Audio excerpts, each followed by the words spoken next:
Alors bonjour mes amis.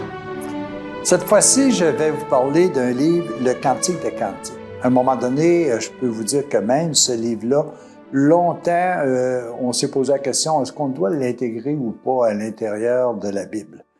Parce que c'est un cantique qui est un peu spécial. Vous savez, on l'attribue à Salomon. Salomon avait plusieurs épouses. Et puis, il a fait au moins 5 poèmes à l'intérieur de ce livre-là qui viennent nous parler de l'amour comme tel. La question qu'on se posait, est-ce que c'est vraiment important? Parce que Salomon, on semblait, parmi ces très nombreux cantiques qu'il a écrits, là, je vous le mentionnais, au-delà de 1000, semblerait-il, axait davantage l'amour sur la notion d'éros, l'amour matériel, l'amour physique. Et là, on se disait, mais comment on peut amener ça, à part de dire, évidemment, qu'il faut respecter la personne avec qui on est lié, de quelle façon on doit le faire, l'importance qu'on doit lui donner, ça devenait difficile. Et on s'est posé la question, est-ce qu'on doit l'intégrer? Jusqu'au moment où on s'est aperçu que, est-ce que ça se pourrait que moi aussi, je sois l'époux ou l'épouse du Dieu qui m'habite? Et là, ça devient toute une autre notion. Alors, la notion de Salomon qui est davantage axée sur Eros ou l'érotisme ou l'amour complètement matériel ou humain peut nous aider véritablement à aller plus loin. Je vais vous donner juste un exemple. Quand on parle de l'amour physique, on va dire, il y a la cour. Par exemple, moi, je vais courtiser mon épouse. Est-ce que ça m'arrive de courtiser la vérité, l'amour? Est-ce que ça m'arrive de courtiser la présence de Dieu à l'intérieur de moi? Est-ce que j'ai, à un moment donné, pris la décision de me marier avec le divin qui est à l'intérieur de moi? Ou est-ce que tout simplement, je l'ignore, puis le mariage, pour moi, c'est seulement qu'un acte physique? Est-ce que, lorsque j'ai accepté de me marier avec le divin à l'intérieur de moi, est-ce que j'ai fait les efforts nécessaires pour que ça croître davantage, pour faire en sorte que cette union-là ait une croissance harmonieuse? Est-ce que je suis rendu à une maturité dans ce mariage-là?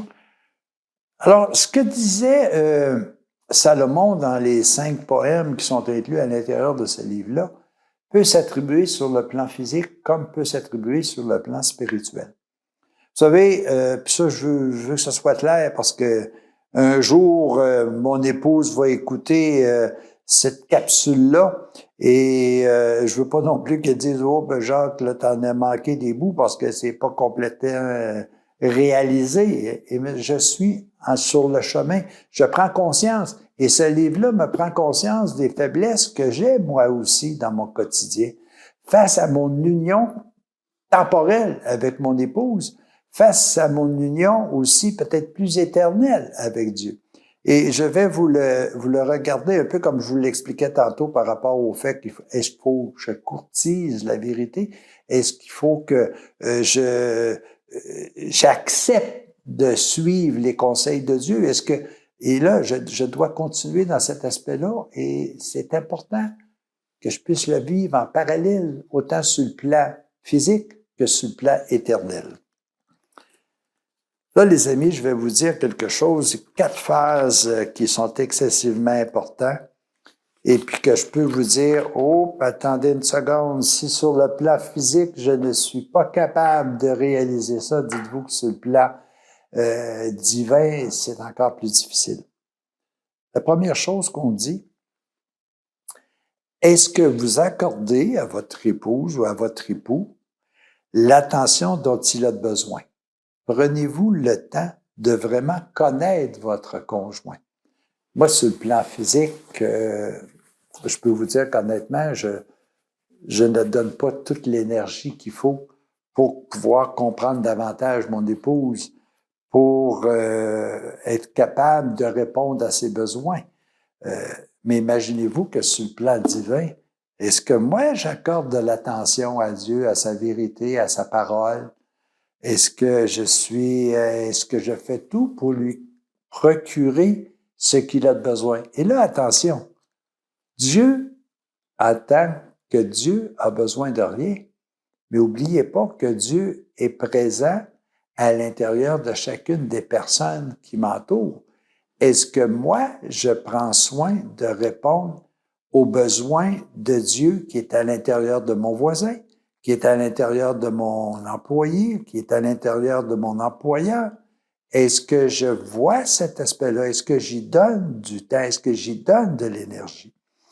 Mais je peux vous dire que sur le plan physique, avec mon épouse, déjà, je n'accorde pas tout le temps qu'il faut, et je m'en excuse, mais sur le plan divin, encore plus. L'autre aspect qui est intéressant, c'est est-ce que je l'encourage? Est-ce que je lui témoigne de l'éloge face à ce qu'elle fait? Ou est-ce que je me contente tout simplement de critiquer? Qu'est-ce qui est vital dans ces éléments-là pour pouvoir avoir une relation qui est réussie? Évidemment, il faut que je sois capable de voir chez la personne qui, sur le plan physique, m'accompagne, de voir les bons côtés, de voir tout ce qu'elle fait pour chacun de nous, de faire en sorte que nous puissions davantage progresser vers une harmonie.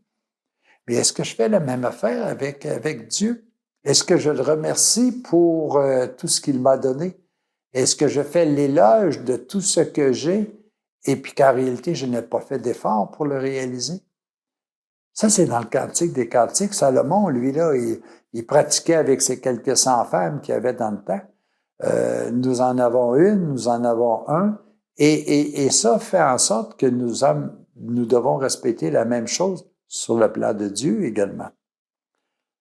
L'autre aspect qui est intéressant, c'est est-ce que vous chérissez l'un et l'autre et que vous prenez plaisir l'un à l'autre? Est-ce que vous avez le goût de vous attacher davantage à votre épouse, à votre époux? Est-ce que vous prenez plaisir à ce que cette personne-là soit heureuse? Moi, j'ai encore du travail à faire de ce côté-là. Est-ce que vous prenez, à titre d'exemple, des week-ends, des fins de semaine pour vous retrouver? Est-ce que sur le plan de Dieu, vous prenez des périodes de réflexion? Est-ce que vous prenez des moments de retraite pour davantage consacrer du temps à ce conjoint qui est là pour toute éternité? Est-ce que vous êtes créatif dans la façon d'appliquer le bien-être de votre épouse? Est-ce que vous êtes créatif aussi d'appliquer les conseils de Dieu? Quatrièmement, je pense qu'il y a une affaire qui est importante ici. Est-ce que vous faites tout ce qui est nécessaire pour réaffirmer votre engagement à votre conjoint, votre conjointe? Est-ce que vous renouvelez sans cesse vos vœux? Moi, je peux vous dire que on a toujours une faiblesse. On prend toujours pour acquis. On ne devrait pas prendre pour acquis la personne qui habite avec nous. Imaginez-vous donc, est-ce qu'on doit prendre pour acquis la personne qui habite en nous? Est-ce que cette personne-là, on est véritablement dans une notion où on veut s'engager? Est-ce qu'on renouvelle? Est-ce que d'abord, on est conscient qu'on renouvelle constamment notre alliance avec Dieu, notre alliance avec notre épouse?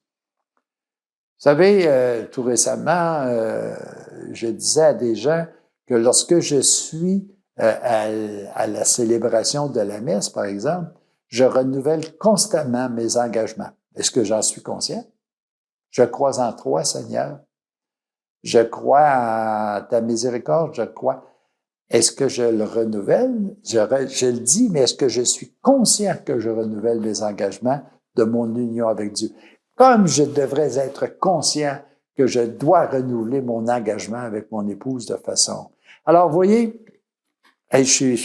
moi, là, je regarde ça aujourd'hui, puis je me dis, oh, puis j'ai tellement de faiblesses, là. J'ai seulement qu'à prendre ces 4 points-là, puis je me dis, j'ai encore beaucoup à faire.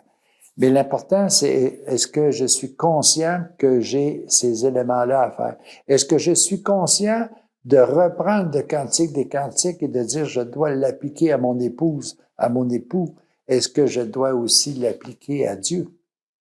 C'est une réflexion qui est importante. Puis pourtant, c'est un petit livre d'à peu près une quarantaine, bon, mais attendez une seconde, je dis une quarantaine, peut-être même pas, de pages, 41 pages exactement, en 8 chapitres. Alors, juste ce petit livre-là me dit, sur le plan terrestre, Jacques, tu fais pas ce que tu dois faire, tu le fais pas assez. Et tu devrais le faire. Je demande à Dieu de pouvoir me donner persévérance et force pour continuer. Mais encore plus sur le plan divin, c'est encore plus difficile parce que là, c'est comme si c'était dans l'invisible, cette notion-là. Mais je dois aussi l'accomplir. Alors, les amis, le Cantique des Cantiques est fait, oui. Notre ami Salomon, il l'a fait pour rendre gloire à ses épouses. Mais je peux vous dire que nous devons aussi le lire en prenant pour acquis, oui, sur le plan physique, j'ai beaucoup à faire, mais à quel niveau sur le plan de l'invisible, sur le plan divin, où est-ce que j'en suis? Et est-ce que je suis sur le bon chemin? Est-ce que j'ai conscience que je dois accorder du temps à mon épouse et à Dieu? Est-ce que je suis conscient que je dois la remercier et le remercier pour tout ce que j'ai? Est-ce que je vois la réalisation de son bien-être à l'intérieur de tous ceux et celles qui l'entourent? Comme moi, est-ce que j'ai le goût de réaliser le bien-être de mon épouse? Mes amis, ça, c'est tout un défi. Hein? Puis je peux vous dire que juste ce livre-là me fait réfléchir énormément sur les manquements que j'ai. Et aujourd'hui, je veux demander à Dieu de me donner force et persévérance pour accomplir davantage ce que je dois faire, et sur le plan matériel et sur le plan humain que sur le plan divin. Bonne réflexion, les amis. N'oubliez pas les engagements que vous avez pris. À la prochaine.